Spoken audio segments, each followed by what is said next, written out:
Нормовен ефективно полегшує симптоми варикозу та піклується про ваші ніжки. Нормовен – легкість ніг, здоров'я вен.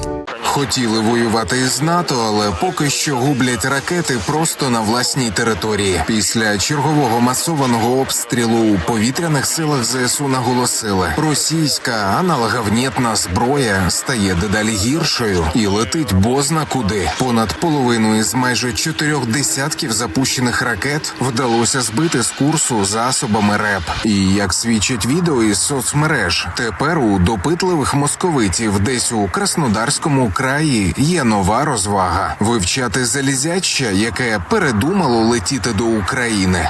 Ніхуя себе. Ракета, ёпті, блядь. Между Павловской и Атамановской. Прям ракета. Еще дымится. Ночью бахнула. Сюрпризи з неба не лише на Кубані. У Рязанській області місцеві виявили частину від двигуна кинджала. Недовго думаючи, просто вивезли його кудись подалі власним транспортом. Але частина ракет усе ж таки долетіла до України і накоїла лиха. Цього разу ані вибухів, ані роботи ППО не почули мешканці столиці. Про що це свідчить? І наскільки ворог скоротив етап підготовки масованих атак? П'ятому каналу розповіли військові експерти. Вони пішли по стабільно поганому сценарію, поганому для нас. Тому що на цей раз, як ми могли зауважити, ракетних ударів по Києву не було, і чомусь це логічно. Навіщо висаджувати комплект ракет по найбільш захищеному місці, можливо, на планеті? Чому я сказав, що по найгіршому сценарію? Тому що тут росіяни, видно, для себе уяснили, які райони, назвемо так, можуть бути більш захищеними, які можуть бути менш захищеними. І почали бити по тим, які виглядають менш захищеними. Як можемо зрозуміти, росіяни продовжують гатити по промисловій інфраструктурі, тому що не складно здогадатися, що могло їх цікавити там Запоріжжі, Дніпрі і інших, і деяких містах Західної України. І плюс впадає в вічі те, що вони суттєво скоротили цикл підготовки, тобто, можна сказати так, 5 діб з моменту посадки бомбардувальника до моменту його підйому у повітря. Але навіть ворожа авіація у повітрі і сирени по всій території України не зупинять західну підтримку. І з першим закордонним візитом на посаді до Києва приїхав новопризначений чільник МЗС Франції Стефан Сежурне. Перші розмови із українським колегою Дмитром Кулебою. І насамперед про вкрай болюче посилення ППО і постачання дронів. І про роботу проти агресора пліч-опліч, яка нікуди не щезне, попри песимістичні матеріали різних західних ЗМІ. Росія сподівається, що Україна та її прибічники втомляться раніше за неї. Але ми не ослабнемо. Це послання, яке я передаю тут українцям. Наша рішучість незмінна. Так само, як і наше захоплення мужністю і стійкістю українського народу в цей дуже складний період. Сьогодні ми вступаємо в нову фазу, і наша оборонна співпраця також повинна розвиватися. Вона також спрямована на посилення спроможності України створювати на своїй території ті потужності, які їй потрібні. І ми будемо тут, щоб в цьому допомогти. Чи потрібна буде допомога росіянам, коли їхня країна почне розсипатися на дрібні автономії? Мабуть, ні. І ставлення до власної федерації добре демонструють самі ж московити. Як цей щиро задоволений загарбник на тлі пожежі, яка днями знищила штаб 70-го мотострілецького полку окупантів у Чечні. Смотрите приколюху. 70-й полк, вообще ты чё, все горит в огне, штаб нахуй, как Владимир Владимирович Путин вчера сказал, что будут проверки создаваться, вот она, 70-й полк. Смотрите, как пламя горит, вообще жестко. Олексій Пасак, П'ятий канал. Жодних антиукраїнських настроїв. Дональд Туск прокоментував позицію польської влади перед своїм візитом до Києва. В інтерв'ю кільком польським телеканалам глава уряду Польщі зазначив, що ніколи і нікому у своєму уряді не дозволить будувати свою позицію на антиукраїнських настроях. А саме на них, вважає Туск, намагалася зіграти партія «Право і справедливість» останніми місяцями передвиборної кампанії. Попри критику, польський прем'єр зазначив, що для нього, як і для президента Дуди, котрий належить до опозиційної партії, питання ситуації в Україні і на українському фронті є питанням безпеки Польщі. Туск закликав до спільних дій і владу, і опозицію у своїй державі, а також і всю Європу. До Києва Туск приїде найближчими днями. Серед іншого говоритиме і про блокування кордону, закликатиме спільно покласти край цьому. За словами Туска, поляки хочуть допомагати Україні, але не можуть на цьому втрачати.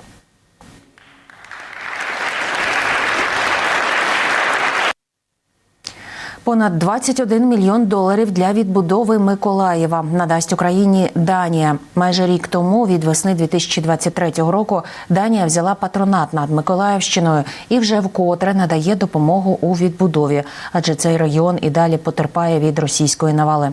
Торік Данія виділила майже 100 мільйонів доларів на відбудову Миколаївщини.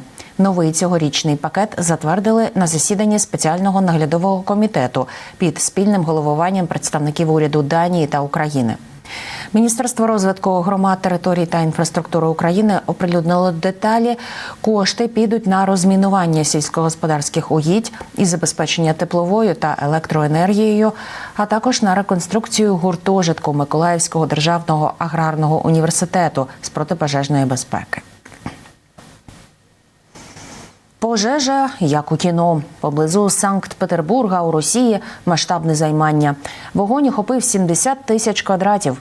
Пропагандисти заявляють, що зайнявся склад холодильного обладнання. Приміщення належить одному із найбільших російських інтернет-магазинів. Пожежа отримала найвищий рівень небезпеки. З прилеглих будівель вивезли московитів. Густий дим дістався і Петербурга. Південь міста затягнуло густим смогом. Зайнялося, ймовірно, через недбалість. Працівники складу ігнорували сигнал пожежної тривоги, оскільки протягом тижня сповіщення спрацьовувало кілька разів, але виявлялося хибним. Місцева влада вже звинуватила власників складу. Нарікають, буцімто забудова була незаконною, приміщення працювало без сертифікатів та дозволів. Розглядають і версію з підпалом. Просто пи***ц.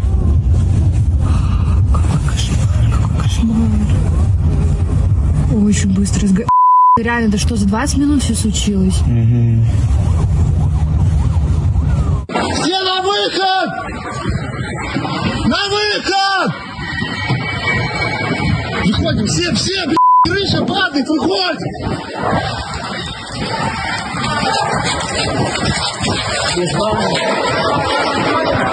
На выход!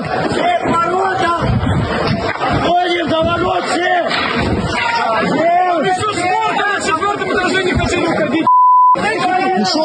Ушел!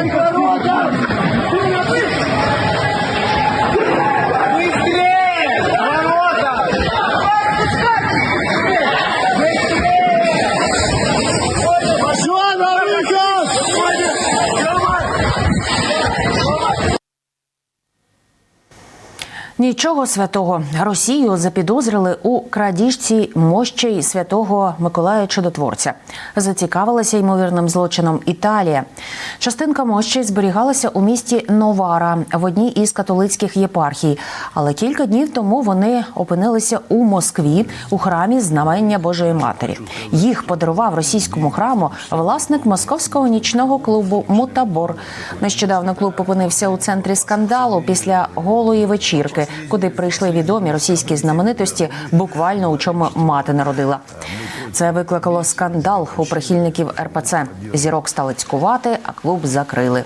Аби виправдатися, власник клубу вирішив подарувати мощі одній із російських церков. На сертифікаті про справжність стоїть підпис іподіякона Франко Черутті, який був хранителем реліквій Новари до 2016 року. Проте сам Черутті запевняє, що мощі – фальшивка. З 2017 року продаж мощей заборонений Ватиканом, аби побороти корупцію серед священників. І церковний скандал у Грузії довкола ікони, де зображений Сталін. Це ікона святої Матрони Московської. Довкола її зображення намальовані сцени із життя, і на одній із них свята зустрічаються зі Сталіним. Ікону виставлено у головному храмі Грузинської православної церкви у соборі Святої Трійці. Її подарували собору лідери Альянсу патріотів проросійської грузинської партії. Багатьох парафіян обурила поява ікони із радянським диктатором. 9 січня громадська активістка Ната Парадзе на знак протесту облила зображення Сталіна синьою фарбою. І це обурило тих, хто не побачив нічого поганого у зображенні на іконі. Біля будинку активістки навіть відбувся протест прихильників Сталіна. Вийшли вони на вулиці Тбілісі і сьогодні. Тим часом Грузинська православна церква звернулася до проросійської партії, яка зробила цей дарунок. Духовенство просить поміняти ту частину ікони, де намальований Сталін, який зустрічається зі святою Матроною Московською. Цей епізод не включено до канонічного тексту життя цієї святої.